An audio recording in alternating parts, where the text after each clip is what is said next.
نحمدہ و نصلی علی رسولہ الکریم۔ عزیزان محترم، میں Muhammad Aslam Dhuddi, chairman liberal party Pakistan آپ سے مخاطب ہوں، اور آپ دیکھ رہے ہیں liberal party Pakistan YouTube channel. عزیزان محترم، آپ کو پتہ ہے کہ اس چینل کے توسط سے آپ کے سامنے لبرل پارٹی پاکستان کا منشور بیان کیا جاتا ہے، اور میں اس مقصد کے لیے وقتاً فوقتاً آپ کے سامنے اپنے خیالات کا اظہار کرتا رہتا ہوں۔ آج جس موضوع پر آپ کے سامنے گفتگو کر رہا ہوں اس کا عنوان ہے سیرت النبی صلی اللہ علیہ وآلہ وسلم، ایپیسوڈ نمبر 7، ایپیسوڈ نمبر 7۔ عزیزان محترم، میں آپ کے سامنے لبرل پارٹی پاکستان چینل کی طرف سے بول رہا ہوں۔ میں امید کرتا ہوں اور توقع ظاہر کرتا ہوں کہ آپ اس چینل کو سبسکرائب کریں گے، لائک کریں گے، شیئر کریں گے، اور بیل آئیکن کو بھی دبا دیں گے تاکہ پارٹی کی طرف سے دی جانے والی معلومات اور گزارشات بر وقت آپ کے پاس پہنچیں، اور آپ کے دوست احباب اور عزیز و اقارب ان سے مکمل طور پر استفادہ کر سکیں۔ عزیزان محترم، حضرت صلی اللہ علیہ وآلہ وسلم کے جد خامس، یعنی کہ 5ویں جگہ پر آپ صلی اللہ علیہ وسلم کے دادا جان جناب قدسی سے لے کر ان کے نیچے درجہ بدرجہ آپ صلی اللہ علیہ وسلم کے جد رابع، یعنی کہ 4تھی جگہ پر آپ کے دادا جان جناب عبد مناف، اور اسی طرح 3ری جگہ پر آپ کے دادا جان یعنی کہ جد ثالث جناب ہاشم تک کے حالات و واقعات بریف سا سکیچ میں آپ کے سامنے رکھ چکا ہوں، آپ کے سامنے بیان کر چکا ہوں۔ آپ کے جد خامس، جد رابع، جد ثالث، جد ثانی اور والد محترم، ان 5 کے نام آپ کو یاد ہو جائیں تو بڑی اچھی بات ہے۔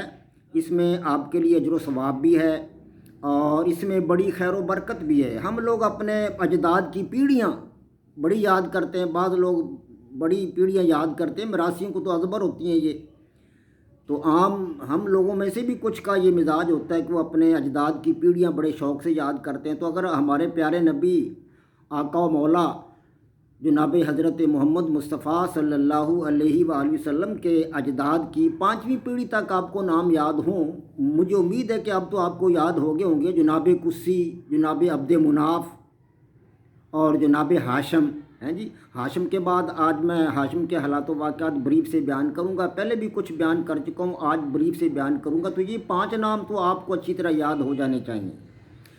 تو ہاشم جو تھے وہ حسن و جمال میں جو عبد مناف کے بیٹے تھے، میں آپ کو پہلے بھی بتا چکا ہوں کہ عبد مناف کے بیٹوں میں سے بڑے ہاشم تھے، پھر اس سے چھوٹے عبد شمس۔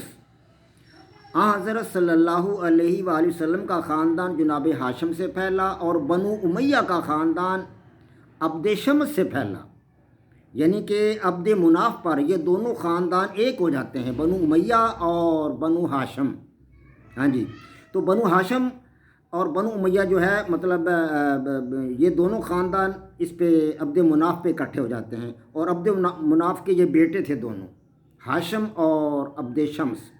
تو ہاشم حسن و جمال، خوبصورتی اور اپنے وجیح شکل و صورت اور قد و کاٹ کی وجہ سے بڑے معروف تھے اور بڑے مشہور تھے اور بے مثل تھے اپنے علاقہ میں۔ مرد و خواتین سب مطلب ان کے حسن و جمال کے مطلب فریفتہ تھے، اور ان کو بڑا اچھی مطلب شکل و صورت کی وجہ سے وہ بڑے قابل عزت تھے، قابل احترام تھے اپنے سماج کے اندر، اپنے معاشرہ کے اندر، اپنے علاقہ کے اندر، مکہ کے اندر، اور بڑے عالی مرتبہ اور بلند پایہ خاندان جو تھے وہ ان کی کوشش تھی کہ ہاشم کو رشتہ دیا جائے۔ بڑے بڑے رشتے ہاشم کے لیے آئے، لیکن انہوں نے کسی رشتہ کو ہاں نہیں کی۔ اب نہ جانے ان کے دل میں کیا تھا، یا اللہ عز و جل کی طرف سے کوئی اور مقصود تھی بات، تو انہوں نے کسی رشتے کے لیے ہاں نہیں کی۔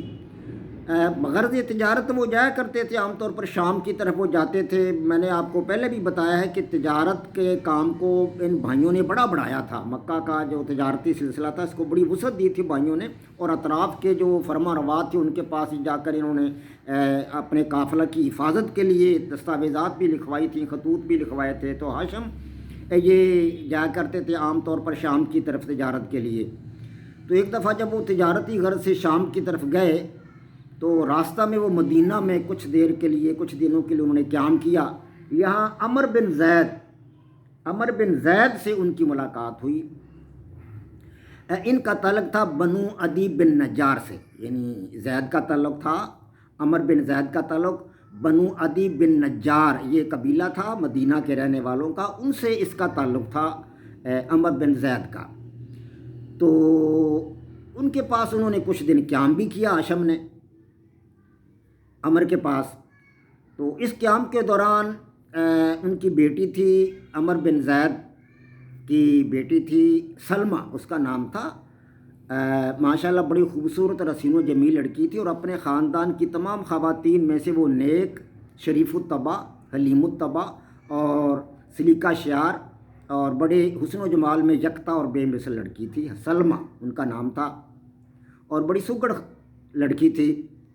تو اپنے قبیلہ کے تمام خواتین جتنی بھی تھی ان میں ان کا مقام جو تھا وہ بلند ترین تھا۔ تو ان کے ساتھ حضرت ہاشم نے جو تھی وہ شادی کر لی، لیکن زید نے ایک شرط عائد کی تھی، عمر بن زید نے، اس نے کہا تھا کہ میں اپنی بیٹی کی شادی آپ سے کر دیتا ہوں، لیکن جو بچہ پیدا ہوگا وہ یہاں مدینہ میں میرے گھر میں پیدا ہوگا، میری بیٹی اب جو بچہ بھی جنے گی وہ میرے گھر میں جنے گی، یہاں اپنے میکے کے یہاں جنے گی، آپ اسے مکہ نہیں لے جائیں گے، یہاں مدینہ میں وہ بچہ پیدا ہوگا۔ تو یہ شرط مان کر حضرت ہاشم چند دن رہے وہاں، اس کے بعد وہ تجارتی غرض سے جا رہے تھے شام کی طرف، تو وہ شام کی طرف چلے گئے۔ تو واپس جب آئے وہ تجارتی اپنا مطلب کاروبار کر کے واپس آئے تو وہ مدینہ میں ٹھہرے کچھ دن کے لیے۔ تو اس وقت انہیں پتہ چلا کہ حمل کے مطلب کچھ آثار ہیں اور بچہ پیدا ہونے کے امکانات ہیں، تو وہ اپنی بیگم کو یعنی سلمہ کو مدینہ لے آئے، مکہ لے آئے، اپنے گھر میں لے آئے۔ تو مکہ کچھ دن ٹھہرنے کے بعد وہ پھر کاروبار کی غرض سے، تجارت کی غرض سے شام چلے گئے۔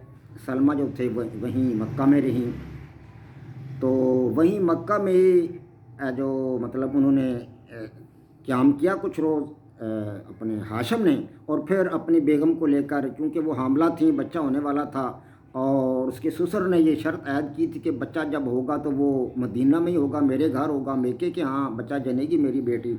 اس لیے حضرت ہاشم جو تھے وہ ان کو، اپنی بیگم کو سلمہ کو مدینہ لے گئے، اس کے باپ کے گھر۔ اس کے باپ کے گھر چھوڑ کر آپ تو چلے گئے شام، اور آپ کی بیگم وہیں رہی سلمہ اپنے باپ کے گھر مدینہ میں۔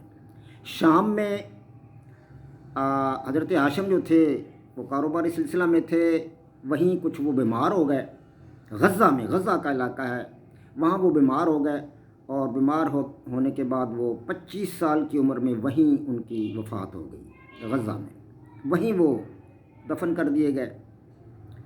تو آپ کے ہاں پھر بیٹا پیدا ہوا مدینہ میں، آپ کی بیگم تو آپ کے مطلب اپنے والد صاحب کے گھر تھیں، مدینہ میں تھیں، یعنی آپ کے سسرال میں تھیں، ہاشم کے سسرال میں تھیں، تو وہاں ان کا بیٹا پیدا ہوا۔ بیٹا جو تھا اس کا نام ابتدائی طور پر شیبہ رکھا گیا، شیبہ بچے کا نام۔ یہ آپ صلی اللہ علیہ وسلم کے دادا جان ہیں، دادا جد ثانی، جد ثالث تھے جناب ہاشم، جد رابع تھے جناب عبد مناف، اور جد خامس قسی، جناب قسی۔ اب یہ نام آپ کو میں امید کرتا ہوں کہ یاد ہو جانے چاہیے، جناب قسی، جناب عبد مناف، جناب ہاشم، اور اس کے بعد پھر میں آگے بیان کرتا جاؤں گا، وہ بھی انشاءاللہ امید ہے آپ کو یاد ہو جائیں گے۔ تو بچے کا نام رکھا گیا شیبہ، کیونکہ اس کے سر کے کچھ بال کا ایک گچھا بالوں کا سفید تھا، اس لیے اس کا نام شیبہ رکھا گیا۔ تو شیبہ وہاں پرورش پاتا رہا مدینہ میں۔ تو جناب ہاشم تو وفات پا چکے تھے، اور ہاشم کا بھائی تھا مطلب یہ پہلے میں بیان کر چکا ہوں کہ یہ جتنے بھائی تھے، ہاشم تھا، مطلب دوسرے دشمس اور مطلب جو تھے یہ ان کے بھائی تھا مطلب. مطلب جو تھا وہ چاچا جان تھا اس کا بچے کا، شیبہ کا. تو مطلب نے جب بچہ 8 سال کا ہو گیا مدینہ میں، تو مطلب کے دل میں خیال پیدا ہوا کہ میرا بھتیجا ہے، کیوں نہ میں اسے مکہ لے آؤں، گھر لے آؤں، کافی بڑا ہو گیا ہوگا اب تو وہ. تو مطلب جناب جو ہاشم کے بھائی تھے، یعنی کہ شیبہ کے چچا جان تھے، وہ گئے مدینہ میں اور اس کو اپنے بچے کو ساتھ لے آئے. شیبہ کو اپنی اونٹنی پر بٹھا کر اس کو ساتھ لے، اونٹنی پر بٹھایا اسے پیچھے اور اس کو اپنے ساتھ وہ لے کر آ گئے، پیچھے بٹھا لیا. جب وہ مکہ میں پہنچے تو دن کا وقت ہی تھا. مکہ میں جب وہ پہنچے تو لوگوں نے پوچھا، مکے والے تو سارے ہاشم کو جانتے تھے، تو انہوں نے پوچھا یہ ہاشم یہ بچہ آپ نے پیچھے کون سا بٹھا رکھا ہے، کیونکہ آپ کے خاندان میں ابھی کوئی اتنا بچہ تو تھا نہیں اس عمر کا. تو مکے والوں نے پوچھا کہ ہاشم یہ پیچھے آپ نے کس کو بٹھا رکھا ہے؟ تو ہاشم نے کہا کہ یہ میرا غلام ہے، عبد ہے. عبد کے میں نے عبد عربی زبان کا لفظ، اس کے معنی اردو میں غلام. تو اس طرح وہ عبد مطلب اس کو لوگ کہنے لگے، کیونکہ وہ آپ کے چچا جان کا نام مطلب تھا، اور اس کو انہوں نے ہاشم نے کہا کہ یہ عبد ہے، مطلب نے کہا کہ یہ میرا عبد ہے، یعنی میرا غلام ہے. تو اس کا نام عبد مطلب پڑ گیا. نام تو شیبہ تھا لیکن مطلب کا چونکہ بھتیجا تھا، اور مطلب نے لوگوں سے کہا کہ یہ میرا غلام ہے، یہ میرا عبد ہے، تو اس طرح اس کا نام عبد مطلب یعنی عبد المطلب پڑ گیا، جو آپ کے دادا جان ثانی ہیں. عبد المطلب اصل نام شیبہ، اور جو نام پڑ گیا مشہور ہو گیا وہ تھا عبد المطلب. عبد کے معنی غلام یا بندہ، اور مطلب کے معنی مطلب، یعنی مطلب آپ کے چچا جان کا نام تھا، مطلب کا غلام یا مطلب کا نوکر یا مطلب کا غلام. تو یہ نام ان کا مشہور ہو گیا. تو مطلب کے بعد خانہ کعبہ کی تولیت جو تھی، اس وقت تک خانہ کعبہ کی تولیت مطلب کے پاس تھی، کیونکہ ہاشم تو وفات پا چکے تھے، تو خانہ کعبہ کی تولیت ان کے بھائی مطلب کے پاس آ گئی تھی جو شیبہ کے چچا جان تھے. تو اب مطلب کی وفات کے بعد ظاہر ہے مطلب خانہ کعبہ کی تولیت جو تھی وہ عبد المطلب کے پاس آنی تھی، یعنی کہ جو آپ کے دادا جان ثانی ہیں، عبداللہ کے والد محترم جو ہیں. تو اسی طرح مطلب کی وفات کے بعد خانہ کعبہ کی تولیت عبد المطلب کے پاس آ گئی. تو عبد المطلب جو تھے وہ بڑے ماشاءاللہ وجیح شکل کے تھے، اور وجیح قد کاٹ کے تھے، اور مطلب لمبا ان کا قد کاٹ تھا، شکل و صورت میں بڑے وہ خوبصورت تھے، اور بڑے معاملہ فہم انسان تھے. اور رمضان کے مہینے میں ہر سال وہ حرا کی طرف جا کر حرا کی پہاڑیوں میں جا کر وہاں پر وہ خدائے واحد کی عبادت کیا کرتے. یہ مثالی انسان تھے، پہلے انسان تھے عبد المطلب، جو حرا کی پہاڑیوں میں جا کر وہاں اللہ کی عبادت کیا کرتے تھے، اور وہاں جا کر وہ سوچ بچار کیا کرتے تھے کہ یہ کائنات کیا ہے، دنیا کیا ہے، چاند ستارے کیا ہیں، سورج کیا ہے، یہ کائنات کس طرح بنی ہے، اس کا وجود کیسے عمل میں آیا ہے، اس کو بنانے والا کون ہے. یہ غور و فکر کیا کرتے تھے، گیان دھیان کیا کرتے تھے، اس طرف وہ سوچا کرتے تھے. وہ پہلے مطلب آپ کے خاندان جتنے بھی اجداد آپ کے گزرے ہیں ان میں سے اور بھی مطلب اس طرف لوگوں کا ذہن مائل ہوگا آپ کے داداؤں میں سے کسی کا، لیکن ان کے بارے میں خصوصاً کتابوں میں لکھا ہوا ہے کہ یہ خصوصی طور پر گیان دھیان کے قائل تھے، اور مطلب رمضان شریف کے مہینے میں، رمضان المبارک میں ادھر جایا کرتے تھے اپنے حرا کی پہاڑیوں کی طرف، اور وہاں جا کر یہ اپنا سوچ بچار کیا کرتے تھے، اللہ عز و جل کی عبادت کیا کرتے تھے. جناب عبد المطلب آپ کے دادا جان ثانی. تو اس طرح وہ جو مطلب بری چیزیں تھیں فطرتاً ان کے خلاف تھے، یعنی کوئی شراب کو ہاتھ نہیں لگاتے تھے. حالانکہ شراب ان دنوں وہاں پر تو لوگ عام پیتے تھے، عرب کے لوگ تو شراب بہت پیتے تھے، لیکن عبد المطلب شراب کو ہاتھ نہیں لگاتے تھے. جوا وہاں عام ہوتا تھا لیکن جوا آپ نہیں کھیلتے تھے.